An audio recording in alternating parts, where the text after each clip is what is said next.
Peggy 18.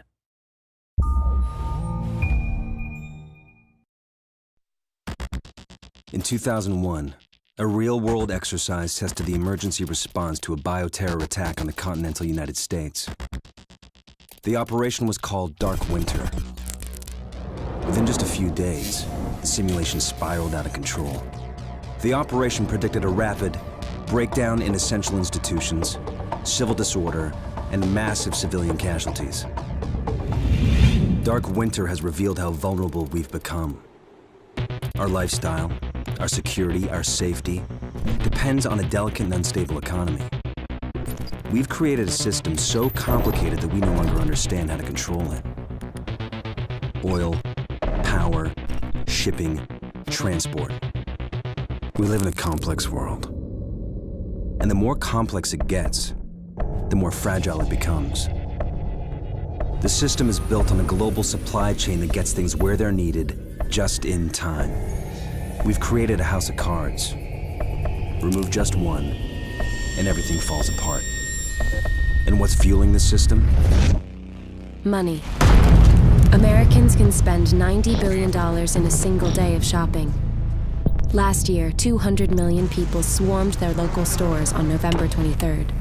We call that day Black Friday. Did you know that a flu virus can survive on the surface of a banknote for up to 17 days? One day there will be a pandemic.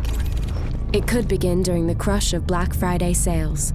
A pathogen will jump from tainted banknotes to human skin, onto food, toys, children, and loved ones.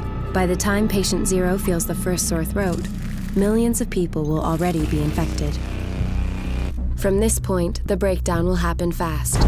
Day 1, hospitals will reach capacity. Panic will strike. Day 2, quarantine zones will be established. Resources will be rationed. Transport will go into lockdown. Day 3, international trade will stop. The oil will dry up. The stock market will collapse. Day 4, the power will fail. The shelves will be empty. The taps will run dry. And once hunger and despair take hold, people will do anything for survival. By day 5, everyone will be a potential threat.